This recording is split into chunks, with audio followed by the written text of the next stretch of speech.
It's one of the Allies' most feared and lethal killers of World War II. An aircraft with a sting in its tail and a 2-ton bomb load. Revolutionary in design, it was the fastest of its time and built almost entirely out of wood. It took the fight to the enemy's door and swept across Europe. The Mosquito, a legend in its own lifetime. Next on Modern Marvels.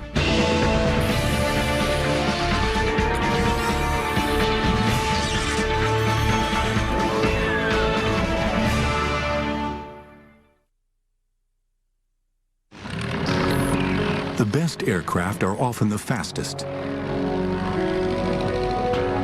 The pursuit of speed has been part of the appeal of aviation from its earliest days. And often it is the most innovative and radical designs that break speed records. The Lockheed Blackbird uses new metals that came out of the space race and flies at over 3 times the speed of sound.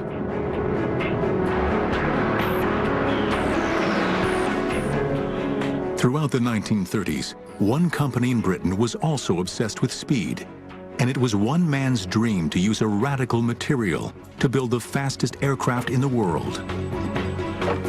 The material was wood, and his name was Geoffrey de Havilland. He was so very determined. Anything he wanted to do, he got on with it and did it. A real leader of people, not by driving them, but leading them from the front. As early as the 1930s, de Havilland knew that lightweight wooden aircraft were the key to greater speeds. In 1934, his twin-engine Comet won the London to Melbourne, Australia air race. With speeds of over 200 miles per hour, the aircraft flew halfway around the world in just 77 hours. A ship would take 4 weeks. From his experience building the Comet, de Havilland visualized building a super-fast, high-precision bomber. De Havilland was convinced that with the rise of the German Luftwaffe in the mid-1930s and the terror they inflicted during the Spanish Civil War, Britain would soon need all the heavy-duty air power it could produce.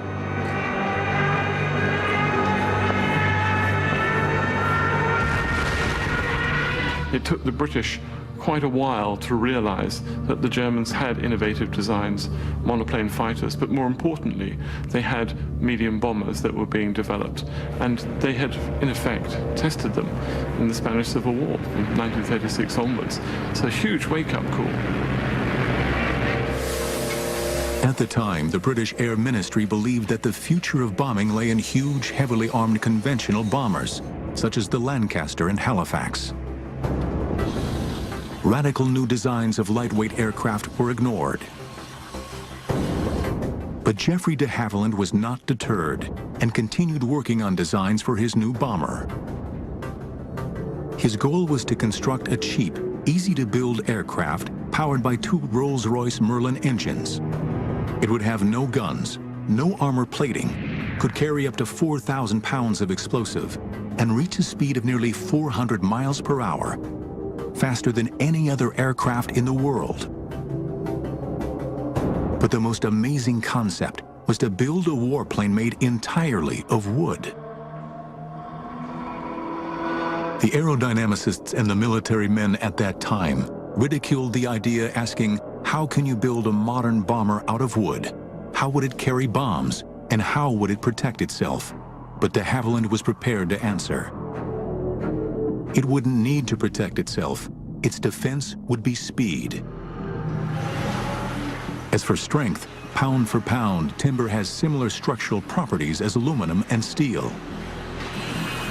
There's a shortage in Britain in the late 1930s of metal workers, of people skilled in the new technologies of fighter airplanes, of bomber airplanes. What you did have, though, was a nation of cabinet builders, of woodworkers, of individual small craftsmen.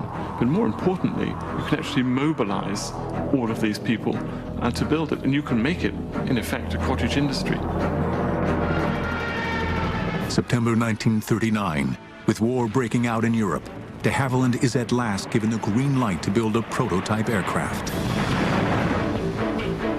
Immediately, the de Havilland design team goes into overdrive. Led by Ronald Bishop, they move into a 17th century manor house called Salisbury Hall. This remote house was chosen to keep the new aircraft away from prying enemy eyes. By October 1939, work begins by building a mock-up aircraft in the manor's enormous kitchen. A hangar disguised as a barn is constructed at the western side of the moat. We were working often periods of time, 6.5 days a week, and at some periods from 7 o'clock in the morning till 7 o'clock at night. But they are racing against the clock. In the spring of 1940, Germany conquers France, and the British Army is swept off the beaches of Dunkirk. The Germans are poised for an invasion of Britain. Every effort is focused on holding off the Germans, and de Havilland's Wonder plane seems destined to never leave the drawing board. Air Marshal Sir Wilfrid Freeman was the only member of RAF High Command to support the Mosquito. As a result, the project was initially known as Freeman's Folly. Modern marvels will return in a moment.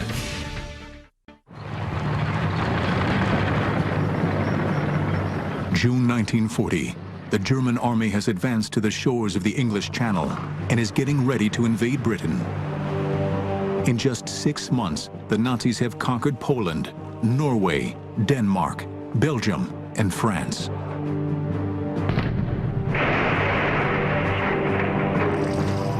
Britain is the only country left to face the onslaught of Nazi Germany.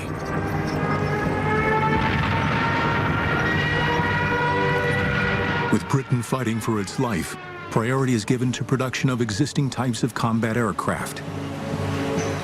Geoffrey de Havilland's radical new wooden bomber looks condemned to be scrapped. But de Havilland is not a man to take no for an answer. Sir Geoffrey's words are, well, they may not want it now, but they will want it. De Havilland persuades the Air Ministry to let him continue as long as he does not use any of the vital materials required for the war effort. Throughout the summer of 1940, as Britain fights for its life against the German Luftwaffe in the Battle of Britain, de Havilland and his team work on the wooden bomber.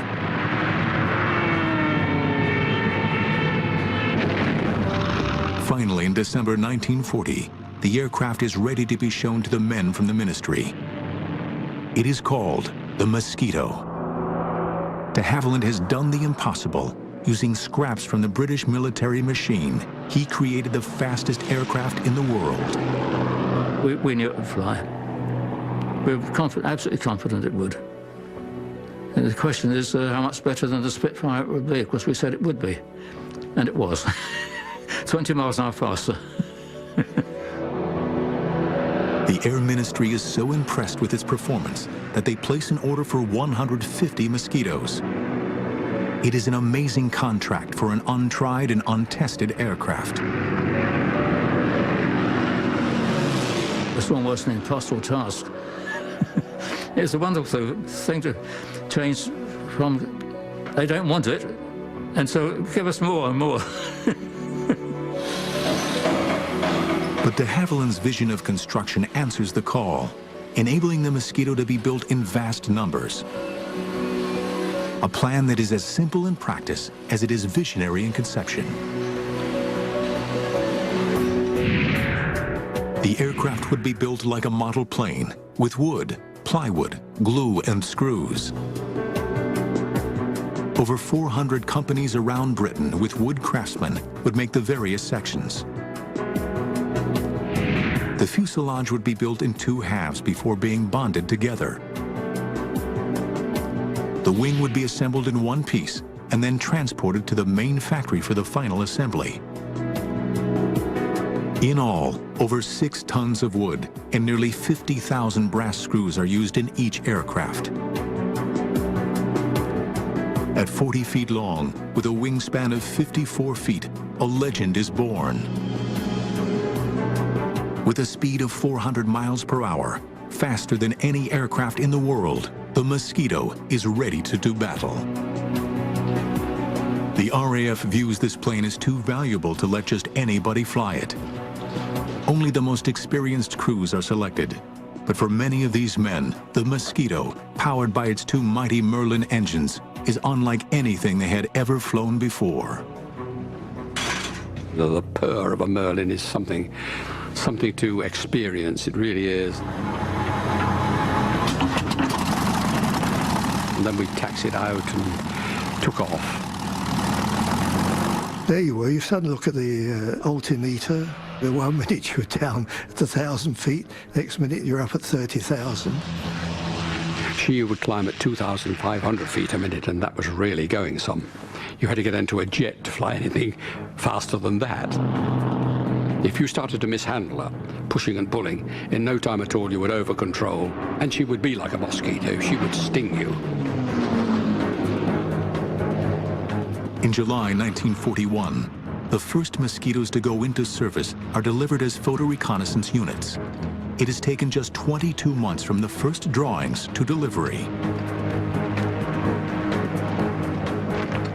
Unarmed, bristling with up to 5 cameras, these aircraft are soon sweeping all over Europe, evading anti-aircraft guns and German fighters. The Germans have nowhere to hide. Nothing is safe from the Mosquito's prying eyes. Photo reconnaissance was vital. We're talking the days before satellites, the days when human intelligence on the ground was limited. It was difficult to get back good information. Before every single bomber command raid over enemy targets, they had to take pictures of the targets, and in fact had to report the weather as well. So the Mosquito was an ideal aeroplane for that. In fact, you could say probably it was the best aircraft for this. But it is as a bomber that the Mosquito comes into its own. During the early part of World War II, bombing was a case of hit or miss.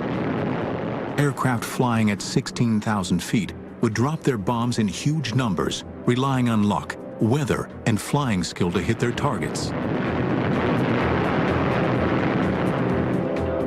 But in 1942, the Mosquito bomber version changes all that.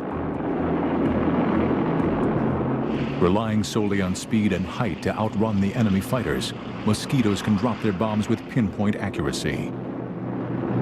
Soon, Mosquitoes with their payload of 4,000 pounds are an integral part of bombing missions. But the Mosquito is even more deadly once the pilots perfect the art of fast, low-level daylight raids. We had to be under 50 feet to be under the radar. That's the whole point of low-level operations, so the Germans don't know you're coming. And then, of course, you had to go low over the target as possible, so that you took them, hopefully, by surprise. Some daylight raids were flown at such low altitudes that Mosquitoes would often come back with strange souvenirs from their mission. Many of Aussie pilots come back with telephone wires draped around his tail wheel. I know I've come back with branches of trees that weren't planted in England. Mosquito squadrons were now becoming more and more daring in their attacks, none more so than the daylight raid against the Dutch Philips radio factory in Eindhoven. Intelligence discovered that the Germans were using this factory for research into radar countermeasures. It must be destroyed. December 6, 1942, 10 Mosquitoes go for their target.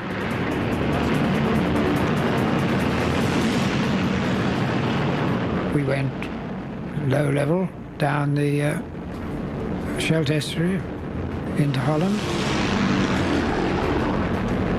And then just then we were approaching a place I think called Turnhout. And at that point we had to climb up to 1,000 feet.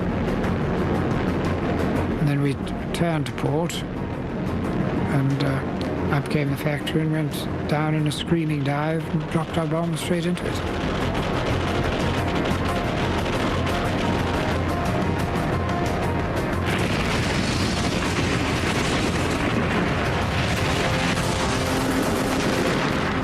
Racing for home, the Mosquitoes are caught in German anti-aircraft fire, or flak. Over the North Sea, disaster strikes. chap who decided to follow me, because he was on his first trip and he thought he'd follow an experienced pilot. And I'm afraid he caught a bit of flack because my cameraman suddenly called out, looking backwards, God, he'd gone into the sea. I turned round and went back to see. And there was no dinghy or anything, just a cauldron of boiling water. Just 6 weeks later, on January 30th, 1943, the Mosquitoes go on another audacious raid on the 10th anniversary of Hitler's coming to power. Intelligence learns that there is to be a major Nazi rally in Berlin, led by Reich propaganda minister Joseph Goebbels and Reich Marshal Hermann Goering. It will be broadcast on German radio. The opportunity is too good to miss. The goal is not to hit the rally, but to create chaos and interrupt the broadcast. 3 Mosquitoes hit Berlin at 11 a.m., interrupting Goering's broadcast. At 4 p.m., a second group hits, interrupting Goebbels. For the Allies, it is a major propaganda success. The Mosquito delivered to the Allies, particularly to the British, propaganda coups right the way through its service history, and all done by a small wooden aeroplane that the Germans had written off in their propaganda as being some sort of antique. Later, Goering is heard to say, "It makes me furious when I see the Mosquito. I turn green and yellow with envy. The British knocked together a beautiful wooden aircraft that every piano factory over there is building. They give it a speed, which they have increased again." But if the Mosquitoes were spoiling Goering's day, the Allies know that to spoil the Nazis' day, the Mosquitoes are going to have to bomb Berlin again and again until they smash it into submission. In an era of metal planes, the Mosquito excelled in so many different combat roles that it was nicknamed the Wooden Wonder. Modern marvels will return in a moment. Since entering service, the wooden Mosquito has been thrown into battle with devastating results. Whatever role it is asked to do, the Mosquito answers the challenge, always ready to take the fight to Hitler's doorstep. By mid-1943, the Mosquito is bombing Berlin on such a regular basis that the missions are referred to as the Berlin Express. But for the Mosquito crews, nothing is ever just a routine mission. We would take off after the Lancasters, perhaps 2 hours after the Lancasters had gone. And it was at that time that I really felt lonely. It was a very lonely feeling. And it was at that point that you could start thinking about what you were doing. You had to rely entirely on the navigator who had radar aids and things like that. But then with the night closing in on you, you suddenly became to realize that you'd left your homeland behind and you were heading for you knew not what. After 2 hours, the much faster Mosquitoes catch up with the slow lumbering Lancasters heading for Germany. Flying at 25,000 feet, the Mosquito crews look down on the procession of bombers 7,000 feet below them. And then you would probably be treated to a sight you would rather not see, which was the German night fighter force intercepting the Lancasters. I mean, it's true to say that once the German night fighters found the bomber stream, they didn't let go. And they'd be there, hammering away at the flanks of the heavies, and you'd see a sheet of flame as a Lanc caught fire and then blew up. And this would be the melancholy procession to the target and out of it too. It's just awful. But it is not only the night fighters that they have to get past. The German searchlights also hunt for any Allied aircraft in the sky. The favorite thing for them to do was to pick up somebody with a searchlight and then fasten all other searchlights onto it. So it was like a moth in a candle flame, and it wasn't very long before you saw brr, brr, brr, one-way tracer going, and then an explosion as a Lanc or a Halifax went down.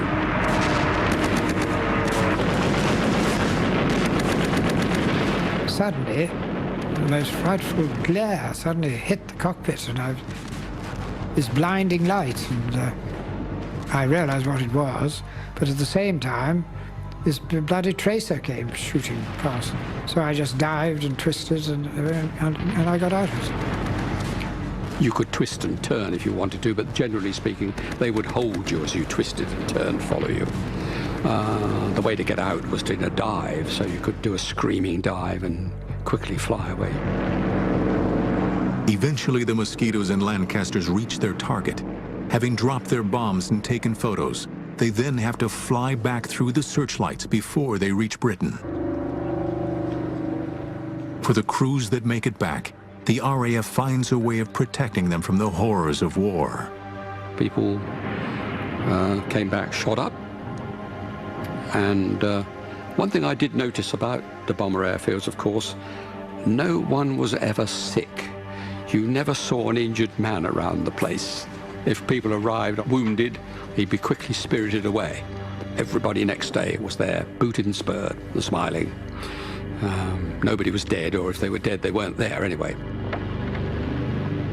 One squadron flew nearly 200 missions within a year, and Mosquitoes bombed Berlin 220 nights in a row. By early 1943, a bigger, badder version of the Mosquito comes into service, the fighter and night fighter Mosquito. Now armed with 4 .303 caliber machine guns, it can lay down a devastating storm of shells. During early trials, it was found that the flash of the guns was so intense that it momentarily blinded the crews. Modifications were made, and because of the grouping of the guns in the nose, Mosquito pilots now have a terrific concentration of massive firepower. Soon these first night fighters are in action, and with their new radar guidance systems are wreaking havoc on German bombers. The timing couldn't be better. In June 1944, a new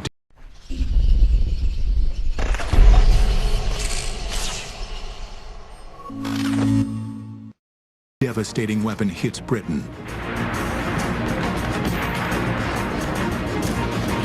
After D-Day, as Allies were fighting to gain a foothold in Europe, Hitler unleashes his new terror weapon, the V-1 flying bomb.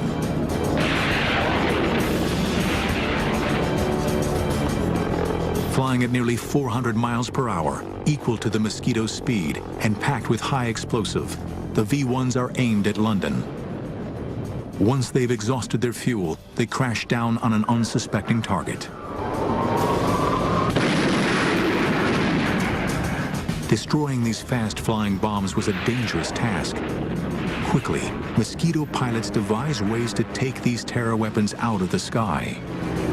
They would try and get some height and then swoop down on it and shoot it with cannon. But obliterating a terror weapon could be life-threatening in more ways than one, as one pilot found out. And he squirted at it with his cannon, but he was a bit too close and it flew to bits. And a bit of it came in through the front and pierced the dinghy that he was sitting on. It inflated in the cockpit, so up he came off his seat and up towards the roof. But he was very fortunate. He always carried a dagger down his boot. I don't know if he wanted to fight his way out of Germany, perhaps. He produced the dagger, stabbed the dinghy, and down it went, and he got home. When I heard the story, I was absolutely terrified, and I always carried a knife down my own boot after that, just in case. While the fighters were attacking the V-1s in the air, their photo recon brothers are scouring France and Belgium, hunting down their launch sites. As we got near the target, of course, the navigator would alert you to your position. Put your nose down onto towards the ramp and the pillbox, and the pilot would release the bombs. We did, I think, over 3,000 sorties against them. And in the end, Hitler only launched 5,000 of them. And it was an ideal target for the Mosquito. The Mosquito was made for V1 sites. After just 9 weeks, the Mosquitoes have destroyed over 650 of these terror weapons.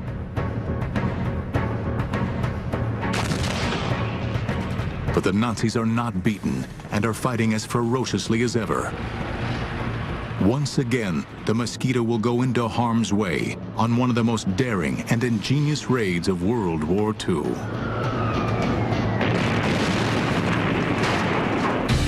During World War II, the Mosquito was produced in England, Canada, and Australia. The versatile aircraft served in Europe, the Middle and Far East, and on the Russian front. Modern marvels will return in a moment. By 1944, the Mosquito, affectionately known by everybody as the Mossy, has become the RAF's favorite aircraft. As a supreme bomber, fighter, and reconnaissance aircraft, it is used in almost every theater of war. From its early days, Coastal Command has used Mosquitoes as a vital weapon against harbors, shipping, and vicious German U-boat packs. But by 1944, it has a bigger sting in its tail. Called the Tsetse Mosquito, this aircraft carries a Mullins 6-pound cannon with a kick like a mule. Rate of fire was about 1 every 2 seconds. You could fire it separately, and that's an automated one, 1 every 2, or you fired it yourself, carrying 24 rounds. Very formidable weapon. It was armor piercing. You should have allowed yourself a range of 1,000, 1,500 yards for the target, but not to go closer than 600 yards. The reason why you shouldn't go in less than 600 yards is because you might get a bit of shrapnel for your own gun coming off the U-boat. The aircraft also carries 8 60-pound rockets. When they unleash these terrifying weapons, it is equivalent to a broadside from a light naval cruiser. Once on target, nothing is safe from these fearsome Mosquitoes. It seems that there is nothing that the Mosquitoes are not called on to try. Always ingenious, the military are constantly planning different ways to use this unique wooden aircraft against the enemy. But what makes the Mosquito a legend are the daring low-altitude precision raids against the German Gestapo. It is as if the Mosquito crews had declared a personal war against the hated Nazi secret police.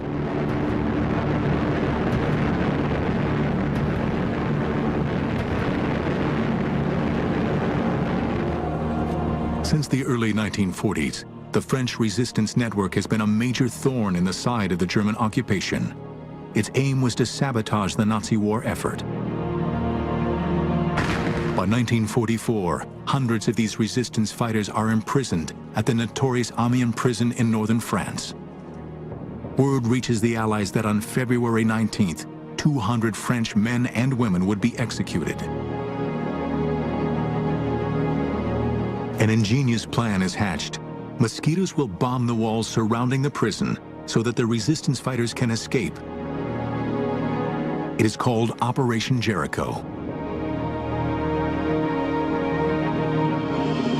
The main prison layout is in the shape of a crucifix and surrounded by a 20-foot-high, 3-feet-thick wall topped with broken glass. Located at the end of a long road, the prison is surrounded by open, flat countryside. The timing of the raid is essential to its success.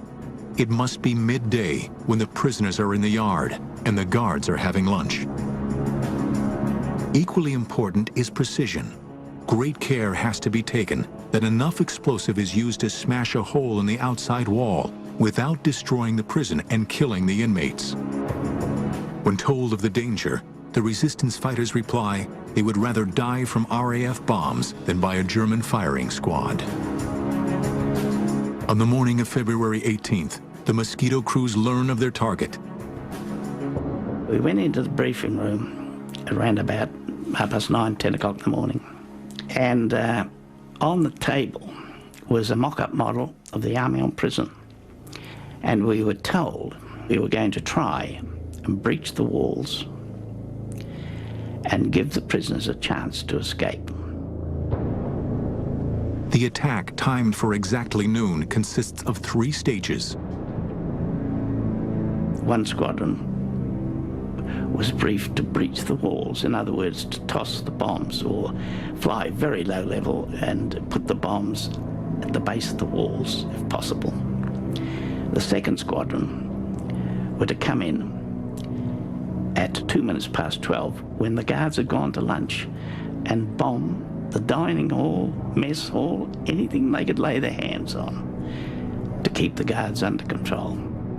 In case of the first squadron not breaching the walls completely, or the second squadron not doing the guards' quarters, etc., then the third squadron would bomb the whole prison.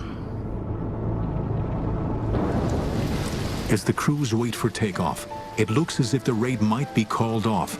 The weather has closed in, and all aircraft are grounded. It was very, very bad weather, low cloud and sort of spitting snow, you know what I mean? Very low cloud. And we didn't think it would go on. What the Mosquito crews do not know is that the French resistance have sent a coded message: strike now or never, execution's imminent.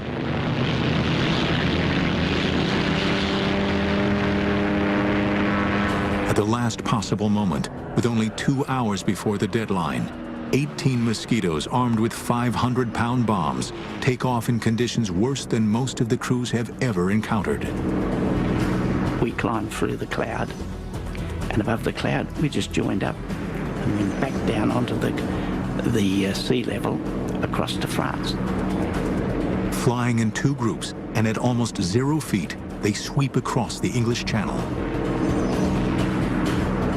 Amazingly, as they approach the French coast, the weather improves. It seems that luck is on their side. When we got to France, it was covered in snow, of course, but it was clear. And we flew around and we picked up the road from Amiens to Albert. Long, straight road. And we settled down for the run-in. In the fields around the prison, French resistance fighters anxiously search the sky, waiting for the Mosquitoes to help their colleagues escape. We could see the prison ahead. And we got down very, very low indeed. And we were coming down to around about 190, 180 knots. With only minutes to go, and with the Germans completely unaware, the Mosquitoes approach the prison. We opened our bomb doors about a mile from the prison, flying at about 10 to 15 feet. And we had to pull up to go over the walls. We let our bombs go, and they went through the base of the wall. I turned to starboard, and as I looked down, I saw the startled face of the machine gunner in the little cupola on top of the prison. We looked at each other, I suppose, and then I was down onto the deck in loose formation following the wing commander. The raid is a success, and the Mosquitoes have pulled off an amazing feat of courage. 255 prisoners escape, but 37 are killed in the attack, along with 50 German guards. The Gestapo retaliate. 260 prisoners are killed in reprisal. But the raid is a wake-up call to the Germans. As far as I can see, this was a brilliant piece of precision bombing. The first flight took out the walls, blew in the doors, allowed people to escape. The second flight took the walls down. In fact, they didn't need the third flight. I think it was a startling success because it would have demonstrated to the Germans that the Royal Air Force could place bombs wherever they wanted to across occupied Europe. The Mosquitoes continue to carry out their unique style of war against the Germans. They operated deep inside occupied Europe. Using technology that was years ahead of its time, they hunted down the Nazis. No one was out of their reach. At the end of World War II, the Mosquito had the lowest loss rate of any aircraft in the Royal Air Force Bomber Command. Modern marvels will return in a moment. Throughout the long and bloody conflict of World War II, the fast-flying wooden Mosquito was always at the front of battle, always taking the fight to the enemy. But it was the Americans that came up with yet another novel use for this versatile aircraft. Late in 1944, the OSS, the Office of Strategic Services, a forerunner of the CIA, took over 5 Mosquitoes to work with their agents in occupied countries. Because the war was moving so rapidly, intelligence had a hard time knowing exactly what the enemy was doing. Only agents behind enemy lines could supply this information. It was vital that these agents get this information across enemy lines. Using Morse code was not an option, as the Germans can easily detect it. They needed something else. 2 American scientists had developed a transmitter that enabled an agent to talk to an aircraft. Called the Joan Eleanor system after one of the scientists' wives, it was an early version of the cell phone. By transmitting on a waveband so narrow, the Germans would have to be within 50 feet of the agent to detect him. But the ingenious part of this plan was the Mosquito. It could fly undetected along a predetermined 150-mile line, listening for the agent's message. Inside the Mosquito is an OSS operative. Within the fuselage, there was hardly enough room to move, and I was sitting almost on top of a big fuel tank. The petrol in there would expand and would come out on a special valve, and I could see it down there bubbling, and that was petrol. When you switched on your suit, you always expected a spark, boom. But we were so high that there was very little oxygen in the air. When the Mosquito reaches the area, the OSS operative can begin calling the agent. This is 5278, 5278, calling Z313131, and then wait for him to say, yes, I'm here, and give me the answering code. Sometimes, the Mosquito will fly along the designated route for hours on end before the agent answers. When you heard them, it was exciting. It was, look, I've got him finally. Confirmed who he was, and his short messages would be such and such a unit is there, and they've going west on highway number so-and-so, and it's 2 battalions or whatever it is, and and we could get it back in 3-4 hours. But many times the agent never answers. Sometimes they cannot find a safe place to transmit from, and sometimes no one even knew the planes were there. Well, when time was up, the pilot knew just how much petrol we had, we'd turn around, go back. For a long time, the Mosquito had been the weapon of choice as a pathfinder for the bombers. But as a low-altitude marker, it was second to none in helping annihilate the German war machine in France. To enable precision bombing and reduce civilian casualties, the Mosquitoes flew with the squadrons of heavy bombers. As they reached their drop zone, the bombers dropped flares which illuminated the sky, and the Mosquitoes dove down to identify the individual targets. So 4 of you were coming in, and the rule was that the first one who saw it called tally-ho, just that. You then positioned yourself and dived on one end of the target. And when you judged that you were at the right position above the ground, which was probably at about 1,000 feet, you were coming down at quite a speed after all, you pressed the button and away went 4 500-pound markers. And down they went, and made a great blob of red on the ground. You got the hell out of it. Only when the target was ringed in red marker bombs did the leader call up to the oncoming bombers.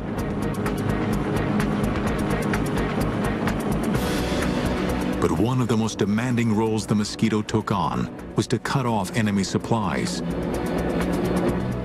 It was a do-or-die mission in the days leading up to and after June 6, 1944, D-Day.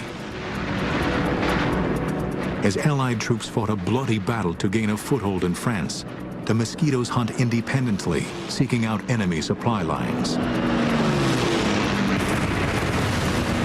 Trains we preferred to attack because they were always carrying war material in it, or reinforcements for the front. Sometimes you could attack a train going into a tunnel, and you'd get the other end of the tunnel and wait for it and shoot it up as it came out. It was fun, really, shooting up trains.